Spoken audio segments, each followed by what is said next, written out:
Assalamualaikum warahmatullahi wabarakatuh. Innal hamdalillah nahmaduhu wa nasta'inuhu wa nastaghfiruh wa na'udzu billahi min syururi anfusina wa min sayyiati a'malina. May yahdihillahu fala mudhillalah wa may yudlil fala hadiyalah. Ashhadu an la ilaha illallah wa ashhadu anna Muhammadan abduhu wa rasuluh la nabiyya ba'dah. Allahumma salli wa sallim ala nabiyyina Muhammad sallallahu alaihi wasallam wa ala alihi wa sahbihi wa man sara ala nahjihi ila yaumiddin, amma ba'd.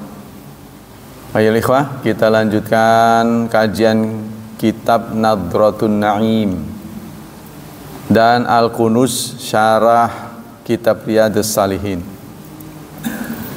Masih tentang mukjizat Nabi Muhammad sallallahu alaihi wasallam. Kali ini adalah dalailu nubuwatihi fi ma yata'allaqu bi ba'dil hayawanat Kissatul ba'ir wa sujudihi wa syukwahu li rasulillahi sallallahu alaihi wasallam. Dalil kenabian Nabi Muhammad yang berkaitan dengan binatang.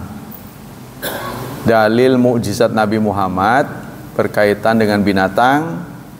Kisah ontak dan sujudnya serta pengaduan ontak kepada Rasulullah sallallahu alaihi wasallam.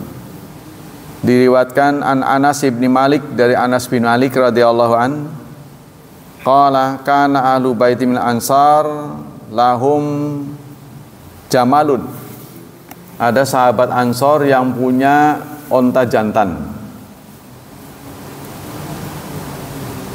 Yasnuna alaihi, yang biasanya dipakai untuk menyirami sawah, menyirami kebun ya.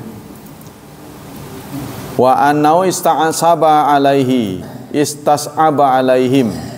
Suatu saat ya, ada gangguan pada onta itu, dia susah ditunggangi. Ya, famana'ahum zahrahu, dia menolak punggungnya. Jadi nggak mau dibebani. Wa anal ansar ja'u ila Rasulillah faqalu, lalu sahabat-sahabat Ansar datang kepada Rasulullah mengadukan hal tersebut. Faqalu, mereka berkata, inna kana lana jamal, kami punya onta jantan ya, nasni alaihi, yang biasa kami pakai untuk menyiram tanaman. Wa annau istas'aba alaina, sekarang dia macet, mogok. Wa mana'ana zahrahu, dia menolak punggungnya untuk diberi beban. Waqad atisha zar'u wa nakhl, sementara tanaman kering. Bahasa di sini telah haus. Ya, tanaman dan kurma sudah pada haus. Tapi ontanya nggak mau dipakai untuk menyiram. Faqala Rasulullah sallallahu alaihi wasallam li ashabi, lalu Rasulullah bersabda kepada sahabatnya, qumu, berdiri kalian. Faqamu fadakhal haita, lalu mereka berdiri. Rasulullah masuk ke dalam suatu tempat yang dikelilingi tembok. Wal jamalu fi nahiyati, ontanya ada di pojok. Famasyan nabiyyu nahwahu, Nabi pun menghampiri onta itu. Faqalatil ansar, ya Rasulullah, inna qad sara mithla kalbi. Ya Rasulullah, jangan, karena dia galak sekarang. Wa inna nakhafu alaika sulatahu, kami khawatir dia ngamuk. Faqala, lalu Nabi bersabda, laisa alayya minhu ba'sun, enggak masalah, enggak apa-apa. Falamma nazara Jamal ila Rasulillah aqbala nahwahu. Saat onta itu melihat Rasulullah, dia nyamperin si onta itu. Hatta kharra sajidan baina yadai. Kemudian sujud di depannya. Si onta itu. Fa akhadha Rasulullah binasiyatihi adzalla makanat qat. Lalu Rasulullah mengelus-elus dahinya, ininya, kepalanya. Hatta adkhalahu fil amal. Sehingga beliau memintanya untuk bekerja. Ayo kerja lagi. Faqala lahu ashabu, ya Rasulullah. Lalu sahabat menyatakan, ya Rasulullah, hadhil bahima la taqilu tasjudu laka. Binatang yang tidak berakal ini sujud pada Anda. Wa nahnu ahaqqu an tasjuda lak. Sebenarnya kami lebih berhak untuk sujud pada Anda. Binatang yang tidak berakal saja sujud pada Anda. Kami sujud ya, katanya. Lalu Rasulullah bersabda, la yasluhu li bashar, tidak layak seorang manusia ayasjuda li bashar, untuk sujud kepada manusia lain. Ya, Rasulullah melarang. Walau salaha, kalau boleh li bashar ayasjuda li bashar, manusia sujud kepada manusia, la amartul mar'ata antas judari zaujiha. Niscaya aku akan suruh seorang istri sujud pada suaminya. Kalau manusia boleh sujud pada sesamanya, aku akan suruh seorang istri sujud pada suaminya. Min idhami haqqih 'alaiha. Karena begitu besar ya, kewajiban seorang suami pada istri. Walladzi nafsu Muhammad biyadih, demi zat yang diri Muhammad ada di tangannya. Lau kana min qadamihi, kalau ujung kakinya ya, ila mafraqi ra'si qurhatan, kalau ada ujung kaki sampai ke ujung rambut ya, ujung rambut suaminya, luka, kalau ada luka, tanfajirul bil qayhi wasadid, bernanah ya, kalau seorang suami dari ujung kepala sampai ujung kaki luka bernanah ya, summa staqbalathu, lalu istri datang, falahasathu, menjilati luka itu, ma'addat haqqahu, belum memenuhi kewajibannya, belum memenuhi haknya. Tuh kata itu. Ya, jadi Rasulullah menyatakan ya dua hal di sini. Ini patut didengar oleh istri-istri ya. Kalau seorang manusia boleh sujud kepada sesamanya, niscaya aku akan menyuruh istri sujud pada suami, kalau boleh. Jangan salah dengar nih, nanti suruh sujud malah. Terus yang kedua, kalau ada seorang suami luka ya, luka terbuka sampai bernanah dari ujung kepala sampai ujung kaki, lalu istri menjilatinya, belum cukup memenuhi haknya ya, pernyataan Nabi. Nah, ini menggambarkan betapa besar ya. Tapi mungkin suami sahabat ya, kalau suami model kita mungkin kayaknya kurang. Wong yang banyak kerja istrinya itu. Kan ini kan yang nih, yang istrinya orang Arab, istrinya tuh nggak kerja apapun di rumah. Di rumah pun ada pembantu. Biasanya orang Arab itu punya 3 lantai rumahnya, ya, yang di bawah pembantu, yang di tengah keluarganya, anak biasanya, yang di atas mereka-mereka, suami istri. Biasanya begitu. Nah, istri tugasnya apa? Nggak ada tugas apapun. Ya tugas di rumah aja, nggak keluar. Nah, berbeda dengan kita. suami istri keluar rumah. Jadi tentu saja karena istri juga cari nafkah, ya, hak kita berkurang, otomatis kan hak kita. Tapi bagi suami yang tunggal, dia memenuhi seluruhnya, ya dia punya hak penuh seperti tadi itu. Tapi Rasulullah nggak ngomongin asal syarat, enggak, ya. Di sini nggak ngomong apa, pokoknya suami aja. Jadi suami model apapun demikian besar haknya, ya. Itu yang pertama, hadis pertama dari Abdullah bin Ja'far radhiyallahu anhuma, dari Abdullah bin Ja'far qala ardafani Rasulullah dzata yaumin khalfahu. Suatu saat Rasulullah membonceng aku, ya, khalfahu, di belakangnya, fa asarra ilayya hadisan, lalu beliau berbisik, la ukhbiru bi ahadan abadan, tolong jangan diceritain kepada siapapun. Wa kana Rasulullah ahabba mastatara bi fi hajati hadafun ila auja isun au haisun. Nabi menuju suatu tempat yang tersembunyi, ya, yang menjadi favorit beliau. Apa tempat tersembunyi? Untuk buang hajat. Ya, dulu itu mungkin rumah itu belum seperti kita, ada ininya, ada toiletnya, ya, dulu terpisah. Nah, kita tahu bahwa toilet yang di dalamnya ada tempat nongkrong buat buang air kecil maupun besar, itu tidak boleh bismillah, kan? Ya kan? Di dalamnya nggak boleh bismillah, dikerasin, ya kan? Nah, kita sementara wudhu di situ, ya otomatis nggak boleh, hanya di dalam hati. Jadi nggak boleh wudhu di WC bismillahirrahmanirrahim, nggak boleh. Bolehnya di dalam hati. Nah, maka di kampung-kampung rumah kiai itu WC-nya terpisah di luar. Jadi tempat wudhunya di dalam.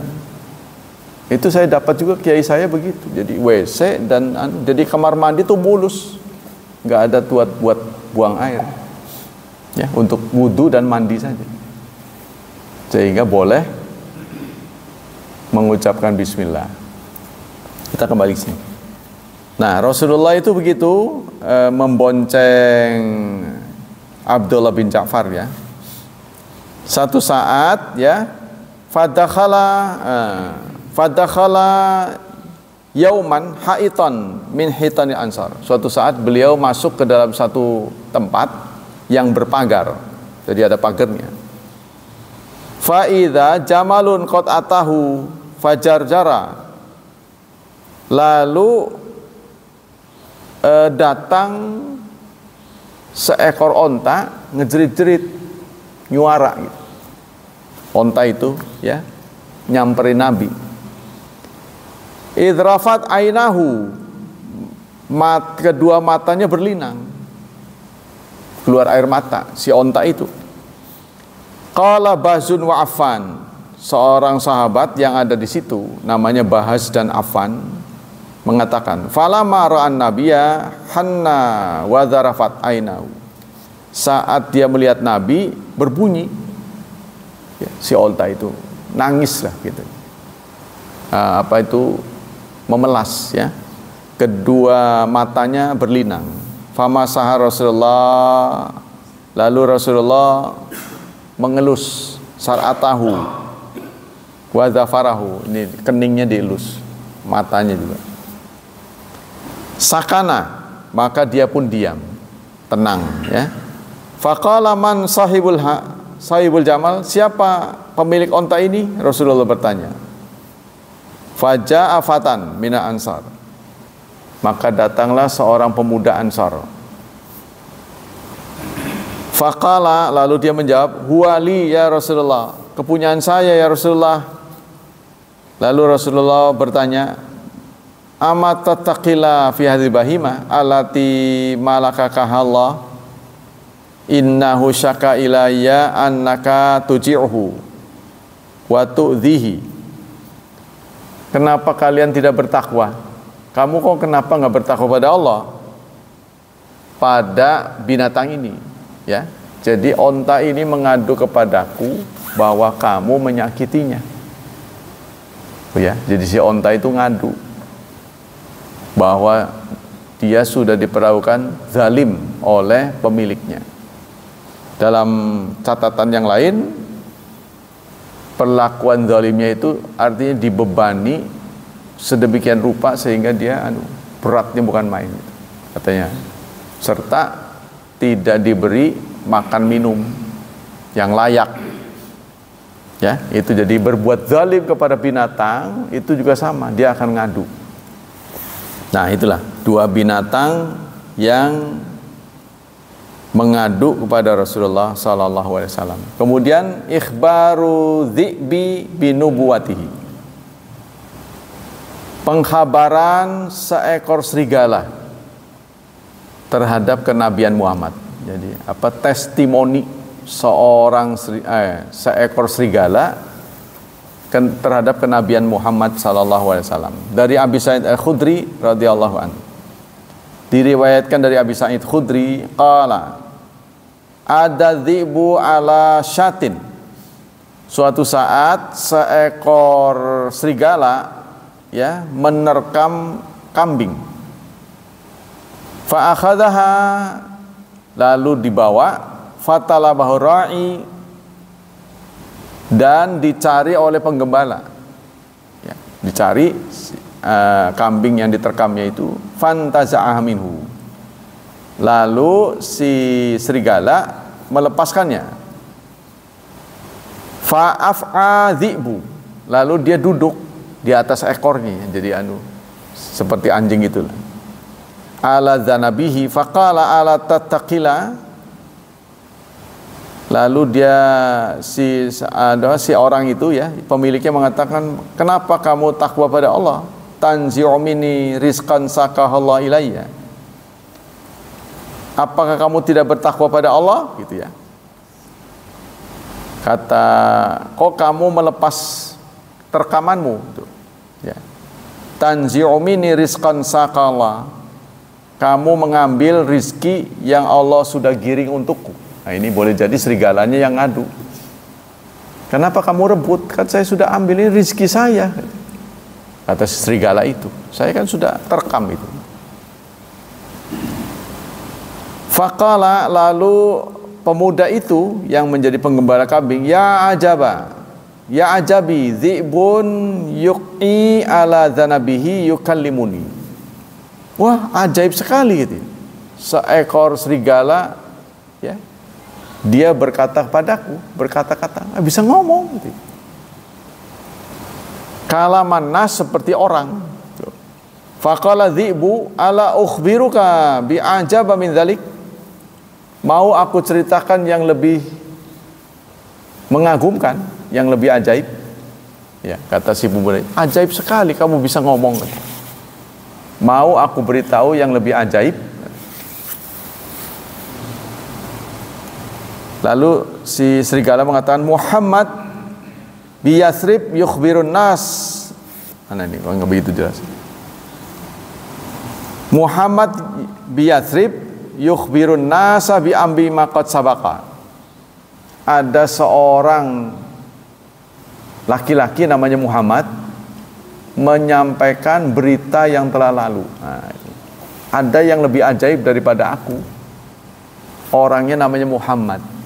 Dia menceritakan apa yang pernah terjadi di masa lalu, termasuk pertemuanku dengan engkau. Tuh, kata si serigala itu. Qala fa aqbala ra'i yasuqu ghanamahu hatta dakhal Madinah. Maka si penggembala kambing ya menggiring kambingnya untuk pulang. Fa zawaha ila ziwayatin min zawaha. Lalu beliau segera menemui Rasulullah dan mojok, maksudnya meminggirkan Rasulullah. Summa ata Rasulullah fa akhbarahu. Lalu diceritakan kisah ini pada Rasulullah. Fa amara Rasulullah fanudiya as-salatu jami'ah. Diceritakan pada Rasulullah, Rasulullah mengajak penggembala ini untuk sholat, ya. Jadi sholat, waktu itu memang waktu sholat. Jadi Rasulullah menyuruh azan. Summa kharaja, setelah selesai kemudian beliau keluar, faqala li ra'i akhbirhum. Rasulullah meminta penggembala ini menyampaikan kepada masyarakat apa yang barusan dia beritahu pada Rasulullah. Faqala Rasulullah sallallahu alaihi wasallam, setelah fa akhbarahum, setelah dia menceritakan apa yang barusan dialaminya, lalu Rasulullah bersabda, sadaqa, dia benar. Walladzi nafsu Muhammad biyadihi, demi diri Muhammad yang ada di tangannya, la taqumu sa'ah hatta yukalimus siba al insan. Kiamat tidak akan terjadi sebelum binatang bisa bicara dengan manusia. Tuh. Jadi menjelang kiamat nanti binatang bisa bicara kepada manusia, bukan binatang dengan binatang. Kalau binatang dengan binatang mau sudah terjadi ya sekarang.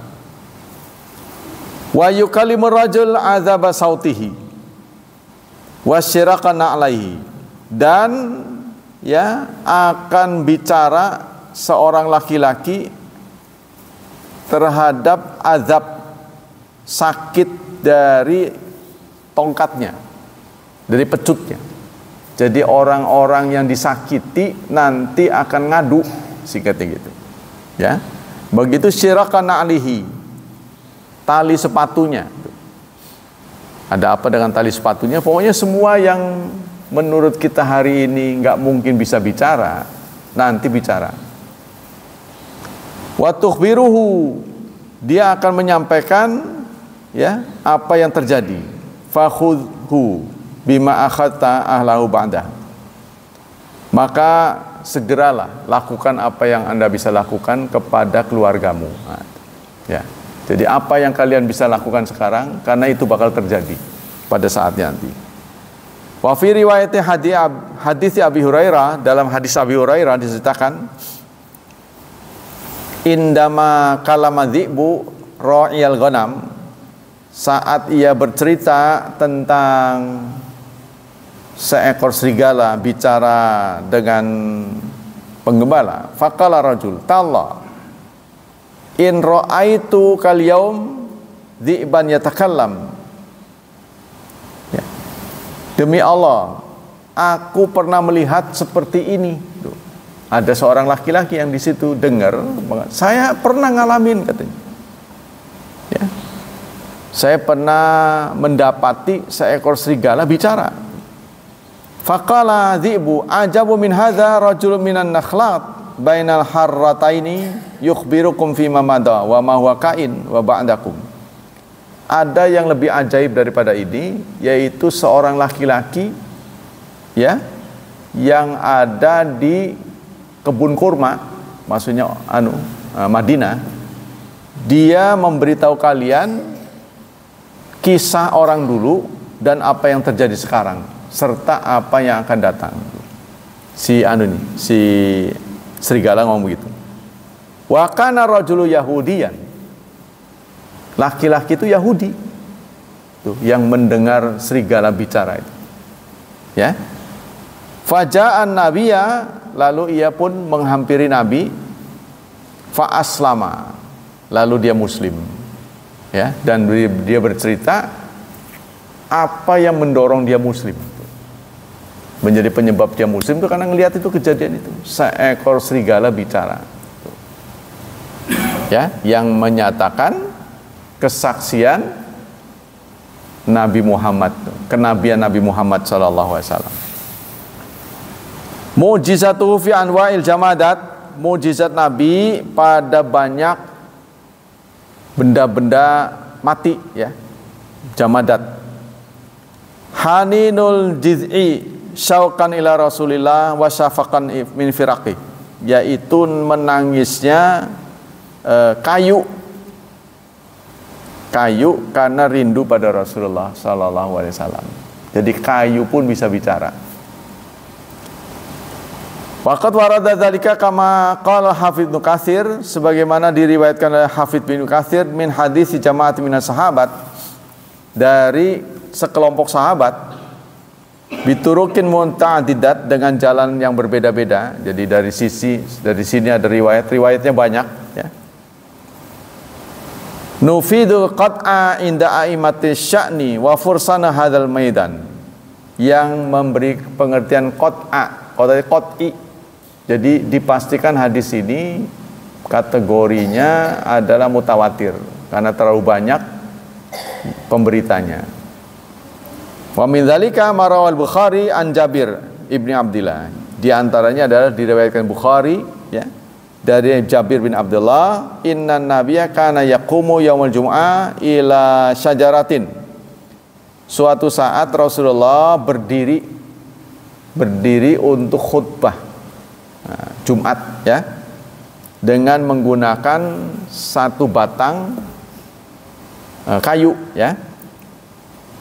Faqalat imra'atun minal ansar, ar-rajulun ya Rasulullah ala naj'alu laka mimbaran.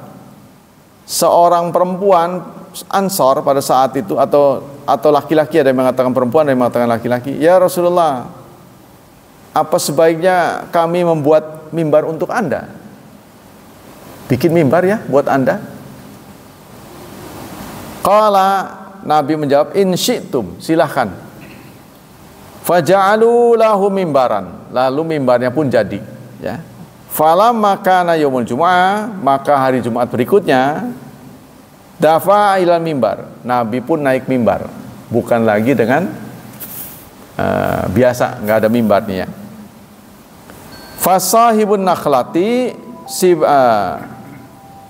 fasahatin nakhlatu, maka kayu yang biasa dipakai oleh Rasulullah itu nangis seperti tangisan anak-anak. Summa nazala Nabi pun turun, fadammahu ilaihi, lalu dipeluklah si kayu itu. Ya innu anina sabi, nangis seperti bocah katanya. Alladzi yaskun, yang barusan berhenti nangis, terisak-isak berarti, ya, sesenggukan. Tuh. Qala kanat tabki ala ma kanat tasma' min dzikri indaha. Jadi si kayu itu menangis karena mendengar khutbah Rasulullah sallallahu alaihi wasallam. Wa fi riwayatin ukhra Jabir, dalam riwayat yang lain, qala kana masjid masfuqan ala juzu'in minan nakhl. Pada saat itu masjid atapnya itu dari kayu, dibuat dari batang-batang kurma. Fakana nabiyyu idza khataba yaqum ila jiz'in minha, salah satu kayu itu dipakai untuk berdiri. Jadi Rasulullah pegang itu kayu, ya. Falamma sunia lahul mimbar, saat mimbar sudah dibuat, fakana alaihi, dan beliau menggunakannya. Jadi udah nggak pakai kayu biasa, ya, tapi beliau berdiri di mimbar. Fasami'na lidzalika al-jiz'i, lalu kami mendengar ada suara yang timbul dari kayu yang tadi nggak dipakai. Jadi biasanya dipakai oleh Rasulullah, nggak tahu buat lendean atau buat dipegang gitu, ya, kayak tongkat. Kasautil isyar, suaranya seperti anak onta umur 10 bulan. Jadi kayak anak onta, suara anak onta.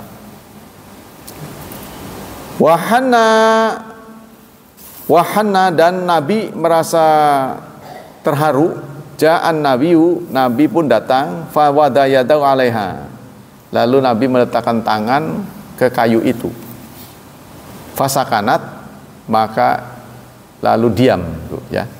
Itulah kesaksian-kesaksian benda mati, ya, di hadapan sahabat Rasulullah sallallahu alaihi wasallam.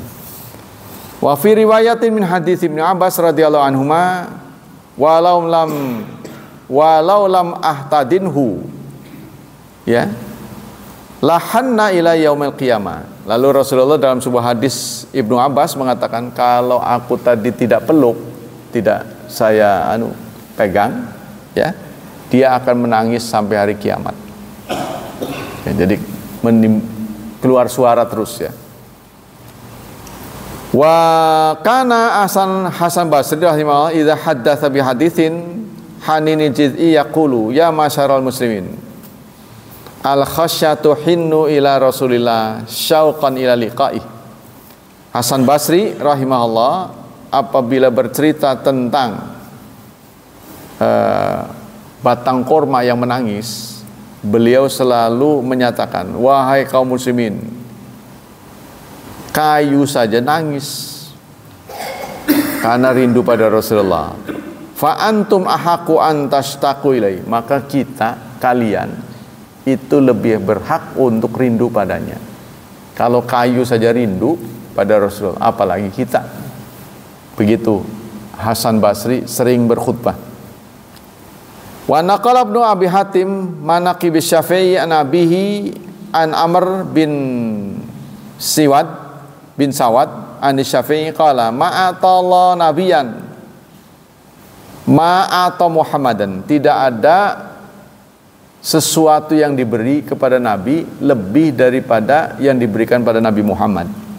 Fakultu ata Isa ihyal mauta, lalu aku menjawab, Allah memberikan kemampuan kepada Nabi Isa menghidupkan orang mati. Qala ata Muhammad haninal jiz'i, sementara Allah memberikan kemampuan kepada batang korma untuk menangis. Hatta samia sautahu, sehingga terdengar suaranya. Jadi bukan Nabi saja yang bercerita dia menangis, tapi suaranya didengar oleh sahabat dalam jumlah yang besar. Fahadza akbaru min dzalika, maka menurut Ibnu Abi Hatim ya, mukjizat ini lebih besar daripada menghidupkan yang mati. Karena benda mati saja bisa bicara. Inqiyadu syajar li Rasulillah sallallahu alaihi wasallam, tunduknya pohon kepada Rasulullah sallallahu alaihi wasallam. Min mu'jizatihi wa ilamu nubuwati inqiyadus syajar baina yadayhi fi marrati iddat. Di antara mukjizat dan testimoni alam semesta ya, yaitu tunduknya pohon di depan Nabi berulang kali. Jadi tunduknya bukan sekali, berulang kali. Dari Jabir, diriwayatkan dari Jabir bin Abdullah radhiyallahu anhuma, qala sirna ma'a Rasulillah hatta nazalna wadiyal Afyah. Suatu saat kami berjalan bersama Rasulullah, sampailah kami di suatu tempat ya, namanya Afyah. Fa dhahaba Rasulullah yaqdi hajatahu. Nabi keluar dari kerumunan kami untuk ya memenuhi hajatnya. Jadi beliau mau buang air. Fattaba'tuhu bi idaratin min ma. Aku pun mengikuti beliau sambil membawa air untuk ya sehingga tercebok. Fanadha Rasulullah falam yara syai'an yastatiru bihi. Lalu Rasulullah melihat sekeliling, tidak ada sesuatu yang bisa dipakai untuk menutupi. Jadi flat, tanah terbuka. Maksudnya beliau mau buang hajat kan harus ada penghalang ya. Nggak ada yang bisa dipakai. Fa'idzan syajaratani bisyatil wadi, tiba-tiba dilihat ada dua pohon di pinggir, di kejauhan. Fantalaka Rasulullah ila ihdahuma. Lalu Rasulullah pun menuju ke salah satu pohon itu. Nah, terlihat dari jauh ada, beliau ke sana. Lalu beliau menuju ke salah satunya. Fa akhadha bi ghusnin min ansaniha. Lalu beliau mengambil dahannya, maksudnya untuk nutupin. Ya. Faqala inqiyadi alayya bi idznillah. Lalu Rasulullah mengatakan, tunduklah kepadaku seizin Allah. Rasulullah ngomong begitu ke pohonnya itu. Fanqadat ma'ahu kal ba'irin makhsyus.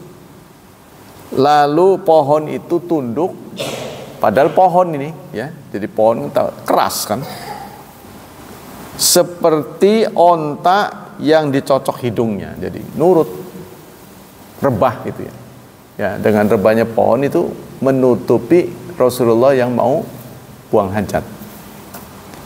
Walladzi yusani aqaidahu, dan seperti pemilik tunduk kepada onta tunduk pada pemiliknya. Hatta atas syajaratal ukhra, kemudian Nabi datang ke pohon yang lain, kan ada dua tuh, ya.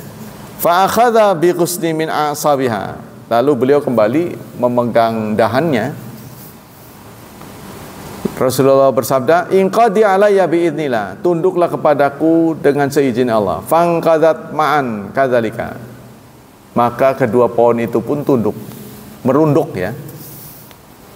Hatta idza kana bil minsaf mimma bainahuma, sampai separuhnya, jadi tinggi begini sampai begini, tuh gitu, setengahnya. Mimma bainahuma la'ama bainahuma, yakni jama, sehingga menyatu si pohon itu. Nah, gitu, ya. Jadi menyatu, yang tadinya pinggir dengan pinggir nih, jadi mereka tunduk gitu, menaungi Nabi, ya. Iltima alayya biidniya, ayo kalian menyatu. Faltamata, lalu keduanya pun menyatu. Jadi begitu tuh, menutupi Nabi maksudnya, karena Nabi buang hajatnya. Qala Jabir, fa kharajtu ahdir makhafatan ayyuhisa Rasulullah, saya pun cepat memburu Rasulullah, takut terjadi sesuatu. Apa itu? Dikiranya si pohon itu rubuh, ya, dikiranya roboh. Wah, Rasulullah apa ketimpa ya? Nah, disamperin. Makhafatan ayyuhisa Rasulullah biqurbai fayabta'idu fajalastu wa hadits nafsi fahanat minni laftatan faidha ana bi Rasulillahi muqbilan. Saya pun segera memburu tempat itu, lalu aku duduk, ya, berkata kepada diriku, fahanat minni laftatan,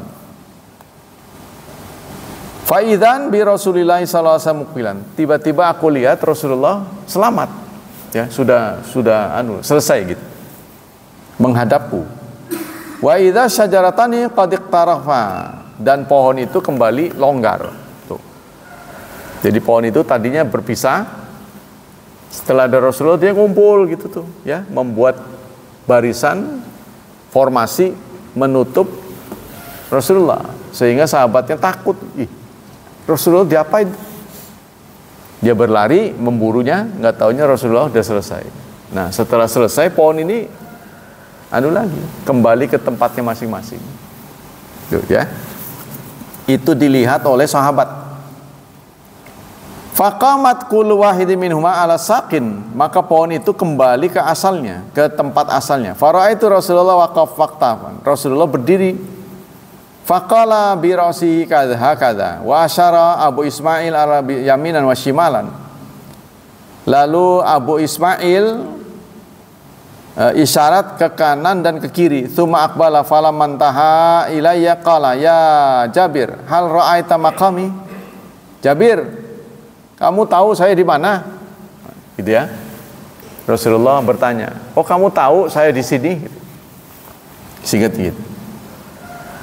Faqultu, aku menjawab, "Na'am ya Rasulullah." Qala fantalaka ila syajarataini fa'aqta'u min kulli wahidin minhuma ghusnan. Lalu aku pergi ke kedua pohon itu, aku potong kedua dahannya, ya. Ada dahan yang diambil. Fa'aqbala bihima, lalu aku membawanya hatta idza qumtu maqami fa'arsil ghusnan an yaminika wa ghusnan yasarik. Kata Rasulullah, "Mana tadi dahan yang kamu ambil itu?" Qala Jabir faqultu fa'akhadtu hajaran faqasatu wa hasaratu. Lalu aku mengambil batu, ya, yang aku tajamkan. Fandalaka ilayya fa'atai syajara faqata min kulli wahidin minhuma ghusnan. Aku mengambil batu, ya. Batu itu mau ditajemin ujungnya untuk membabat itu tadi, membabat dahan. Tiba-tiba batu itu menajam sendiri katanya. Tiba-tiba, ya, ketika mau dipakai buat memotong dahan, si batu itu menajam sendiri, jadi membuat kayak golok gitu. Lalu aku ambil dahannya, Ya. Fa'altu ya Rasulullah, na'am. Fakultu qad fa'altu. Sudah saya jalankan ya Rasulullah. Nih dahannya. Jadi perintah Rasulullah ya. Ini maratu biqabrin yu'adziban. Kata Rasulullah, saya melintasi 2 kuburan yang sedang disiksa penghuninya, kata Rasulullah. Fa ahbabtu bi syafaati ay yarfa'u anhuma. Saya berharap semoga penghuni kuburnya diringankan. Jadi beliau menaruh dahan tadi, ya, makanya ditiru oleh kita sekarang kan. Di atas kuburan dikasih dahan kelapa. Tapi kata Syekh Utsaimin, itu mukjizat Nabi, bukan untuk ditiru, karena mukjizat nggak bisa ditiru. Jadi bukan sunnah itu, jadi itu perilaku Rasulullah untuk menunjukkan mukjizat. Saya potong dahan ini menutupi kuburan, mudah-mudahan ada keringanan. Lagi disiksa nih penghuni kubur, kata Rasulullah. Wa an Abdillah bin Umar radhiyallahu kunna ma'a Rasulillah fi safari fa aqbala Arabiyyun falamma dana minhu qala lahu ya Rasulullah aina turid. Diriwayatkan dari Abdullah bin Umar, suatu saat dalam sebuah perjalanan ada orang Arab, Arabiyyun ya. Arabiyyun ini mencerminkan Arab yang liar. Ya, tidak berpendidikan, menghadap Nabi. Lalu Rasulullah bertanya, "Kamu mau kemana?" "Ila ahli, saya akan pulang ke keluarga." "Qala halaka fi khair, apakah Anda sudah bagus, sudah baik dalam kebaikan?" "Wa ma huwa, apa itu kebaikan?" "Tashhad alla ilaha illallah wahdahu la syarikalah wa anna Muhammadan abduhu wa rasuluh." Yaitu Anda bersaksi tidak ada Tuhan kecuali Allah, ya, wahdahu tunggal, tidak ada serikat baginya, dan Muhammad adalah hamba dan utusannya. Wa ma yashhad ala ma taqul, siapa yang menjadi saksi, ya. Jadi maksudnya Rasulullah ini menegur seorang Arabiun, orang asing, ya, orang yang terasing datang pada Rasulullah. "Apakah kamu sudah melakukan kebaikan?" "Sudah." "Apa?" kata Rasul, "Kebaikan. Saya sudah bersyahadat. Saya sudah bersyahadat." "Saksimu siapa?" kata Rasulullah, ya, kepada orang itu.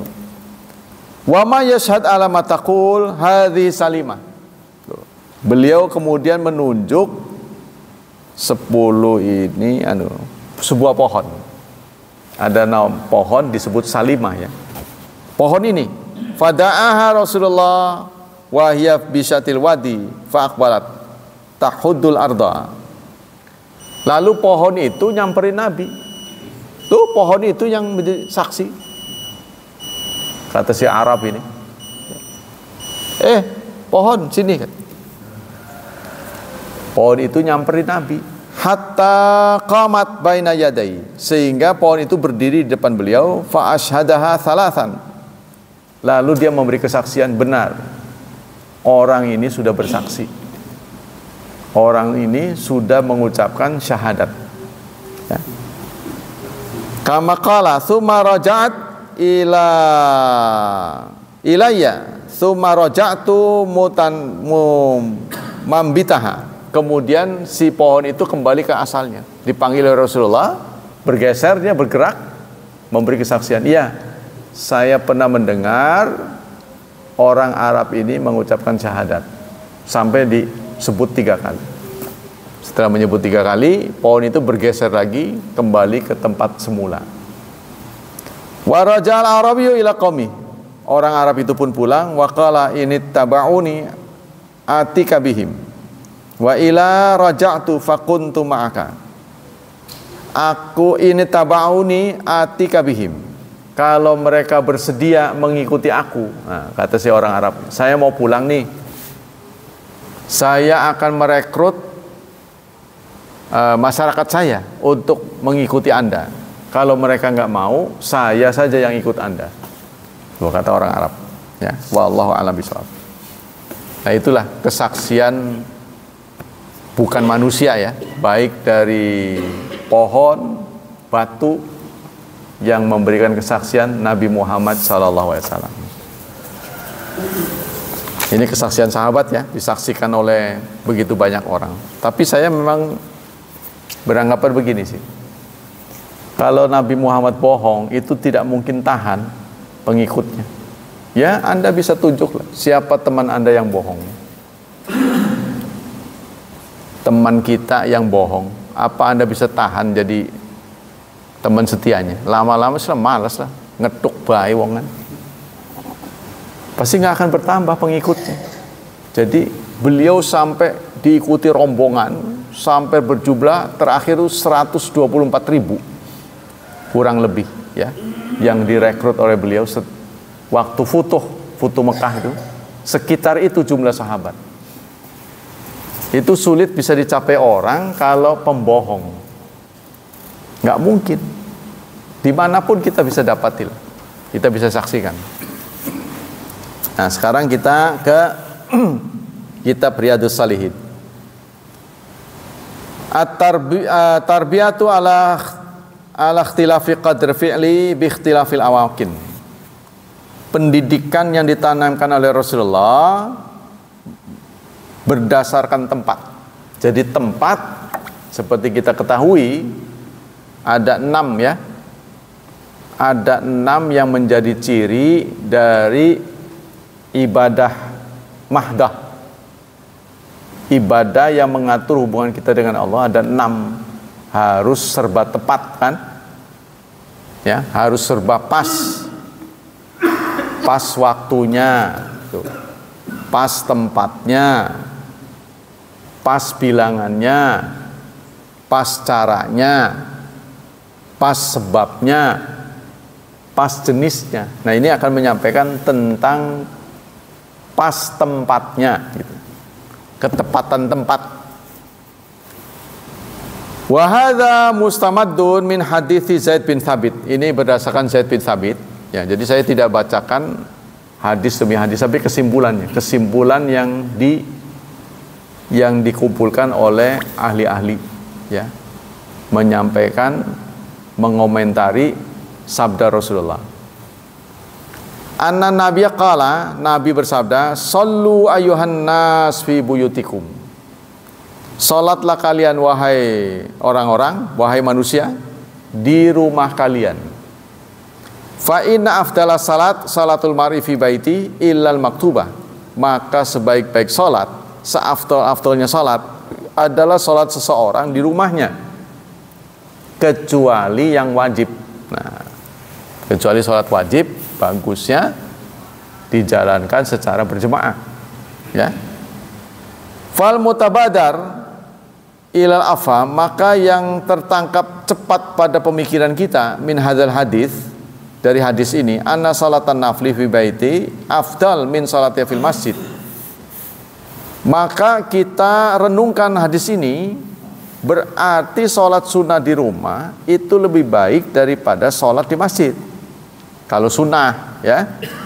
Ma'anahu min nahiyatin ukhra, di sisi lain qad yutabadaru ila dhihni, kita juga merenung anna salata mutlaqan fil masjid afdal, padahal masjid itu tempat yang terbaik, ya, li syarafil masajid, karena masjid itu mulia, wa annaha khairu biqail ardi, karena masjid adalah sebaik-baik tempat di bumi, wa annaha buyutullah fiha, dan masjid sekaligus juga rumahnya Allah. Lakinin nabi yu'alim ashabah, tapi Nabi mengajari sahabat anna nawafila yakhtalif hukmuha fi hadza anil faraid, ya. Nabi mengajari sahabat bahwa sholat sunnah itu berbeda hukumnya dalam persoalan ini. Kalau sunnah mah berbeda. Wa min thama yumkinu istifada min hadzal hadis fil majalin tabawi wa dzalika bi ayyurabbiya nasya. Apa hikmah dari perintah Nabi ini, yaitu mengajari generasi muda ya, wa ghairahum, dan selain mereka, ala anal fi'la qad yakunu wahidan. Kadang-kadang ya, suatu perbuatan, suatu amal ditunjuk satu tempat. Tempatnya satu, nggak bisa berubah-berubah. Soal afdoliyanya, seperti haji, ya, itu tempatnya nggak bisa digantikan. Ya satu itu, bahkan nggak bisa dipindah ke Madinah, jangankan ke Indonesia. Ya. Haji dan umroh, ya tempatnya di Masjidil Haram. Sebab di situ ada tawaf, ada sa'i, kan? Nggak bisa digantikan di tempat lain. Jadi ada satu tempat, soal ibadah ya, ada ibadah yang membutuhkan satu tempat saja. Itulah haji dan umrah. Tidak bisa digantikan di tempat lain. Lakinnau yakhtalif bimiqdari wa fadli bisababi ikhtilafil amakin. Tapi ada yang tempatnya berganti-ganti. Tuh, ada yang satu tempat. Yaqulu Syekh Ibnu Taimiyah. Ibnu Taimiyah mengatakan, wa kadzalika yuqalu fi ajnasil ibadat kasalat. Demikianlah kita katakan pada macam-macam ibadat seperti salat.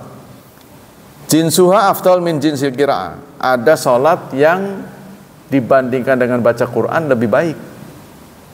Ya, jenis salat yang lebih baik daripada qiraah. Wa dzikri, dan lebih baik daripada zikir. Summa innaha minha anha fi awqatinahi. Tapi ada juga salat yang dilarang di waktu tertentu. Fal qiraah wa dzikru wa du'a fi dzalikal waqti afdal minas shalah. Di waktu terlarang salat, ya, maka zikir lebih baik.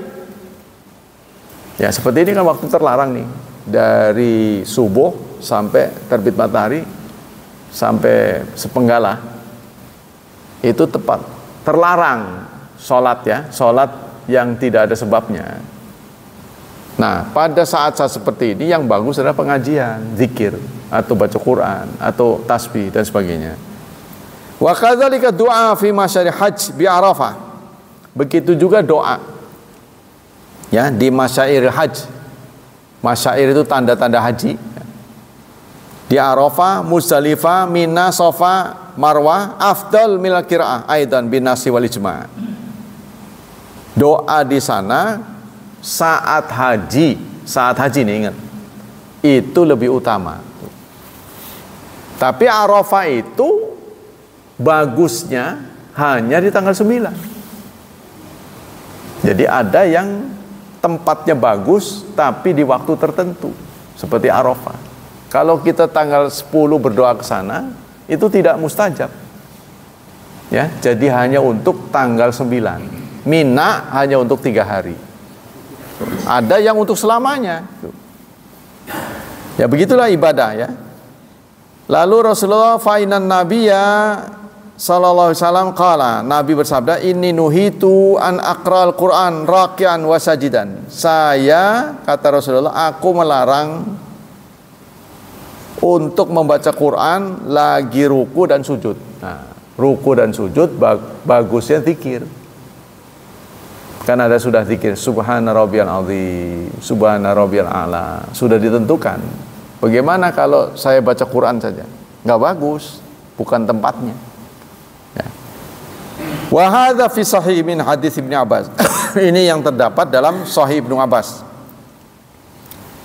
Wa min hadis Aliin aidan annahu nahaw an dzalik. Begitu juga hadis diriwayatkan oleh Ali, ya, terdapat catatan Rasulullah melarang lagi ruku dan sujud membaca Al-Qur'an.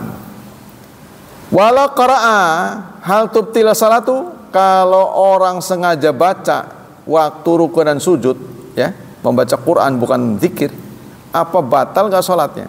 Fihi wajhan. Ada dua pendapat. Nah, karena nggak pernah didahulukan oleh Rasulullah, ya.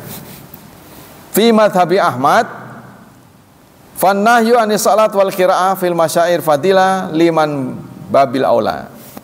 Maka larangan salat dan membaca di masyair, di tempat-tempat yang utama, ya, itu lamin babil aula, itu lebih apa lagi. Jadi ada tempat-tempat tertentu yang tidak boleh salat, ada tempat-tempat tertentu yang tidak boleh zikir. Contohnya kuburan, kan nggak boleh buat sholat, kan? Wal maksud anna tarbiyata ala anal fi'al wahid qad yakhtalif fadluhu bi ikhtilafi amakin. Maksud dari uraian ini adalah ingin menyampaikan bahwa ibadat itu ada yang bernilai berdasarkan tempat, tergantung tempatnya, ya. Jadi ada ibadah di suatu tempat nggak boleh, tapi di tempat lain bagus. Ya, contohnya tadi, ya. Ya, haji dan umrah harus di sana. Kalau di sini gimana? Ya di sini bisa saja, cuman nggak bagus, dilarang, ya kan? Contohnya kita buat bangunan Ka'bah di sini, kita buat model sofa dan marwah di sini kan bisa aja, kita bikin. Iya buat, tapi nggak bisa buat keabsahan haji. Kalau buat latihan boleh itu. Kan begitu kan orang-orang bikin kan? Untuk latihan haji di Haromen juga itu ada KBIH ya bikin untuk latihan, tapi nggak boleh dianggap sahnya haji di situ, nggak bisa. Untuk latihan boleh, ya. Jadi kita harus tahu yuhsinuna tasarruf fil amakin mukhtalifa wal ahwal muntawanawiyah. Jadi kita harus mengerti tempat serta kondisi tertentu. Nah, itu ibadah nilainya berbeda-beda. Wa hadza yaj'alu tariqa najahim sahlan maisuran biiznillah. Ini membuat cara orang beribadah itu menjadi sahlan, menjadi mudah, dan maisuran, gampang. Ya, jadi dengan cara-cara yang berbeda-beda ini membuat kita semangat. Karena manusia itu makhluk yang bosenan. Kalau dibuat begitu-begitu aja, ini nggak seru gitu. Tidak dinamis istilahnya. Ya, sesekali orang Islam kalau patuh pada Allah, ya, patuh pada Allah, dia nggak pernah kemana-mana, pasti suatu saat pernah ke luar negeri, yaitu ke Arab.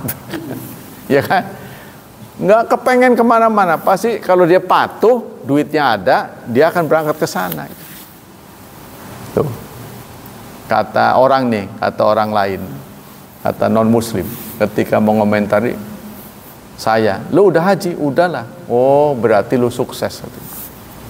Oh, bisa begitu saya bilang. Kan dia bukan muslim kan? Kok bisa mengomentari sukses? Orang sukses ditandai pernah ke luar negeri. Kata dia begitu tuh. Ya, pernah, ya, pernah naik kapal sekali-kali kan. Jadi pernah ke luar negeri, pengalaman maksudnya, itu berarti orang sukses. Nah, Anda kan pindah dari kampung halaman ke sini, itu berarti menghadapi banyak tantangan dibanding dengan orang sini yang nggak pernah kemana-mana.